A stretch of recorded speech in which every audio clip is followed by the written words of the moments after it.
நம்ம tips number 3 பார்க்க போறோம். டிப்ஸ் நம்பர் 3ல இந்த மாதிரி கோல்கேட் பாக்ஸை வந்து எப்படி யூஸ் பண்றதுன்னு பார்க்கலாங்க.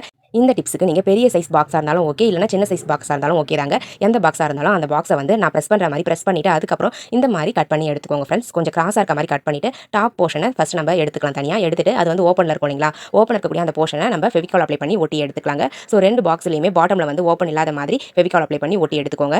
பாருங்க ஃப்ரெண்ட்ஸ், நான் ஒட்டி முடிச்சிட்டேன். இப்போ நம்ம இந்த 2 பாக்ஸையும் ஒண்ணா சேர்த்து ஒட்டி விட்டுறலாங்க. எடுத்து வச்சிருக்க இன்னொரு பாக்ஸையும் அழகா ஒட்டி எடுத்துக்கலாம். பாருங்க டாப்ல வந்து பாத்தீங்கன்னா உங்களுக்கு டிஃப்ரெண்டா வந்து ஷேப்ஸ் கிடைச்சிருக்கும். ஸோ பார்க்கவே நீட்டா அழகா இருக்குங்க. கிஃப்ட் ராப்பர் வந்து கரெக்டா வந்து கட் பண்ணி ஒட்டிக்கோங்க. அப்படி இல்லைனா நான் ஒட்டுற மாதிரி கலர் டேப் இருந்துச்சு அப்படின்னா அந்த கலர் டேப்பை இந்த பாக்ஸ் ஃபுல்லா கவர் பண்ற மாதிரி ஒட்டி எடுத்துக்கோங்க ஃப்ரெண்ட்ஸ்.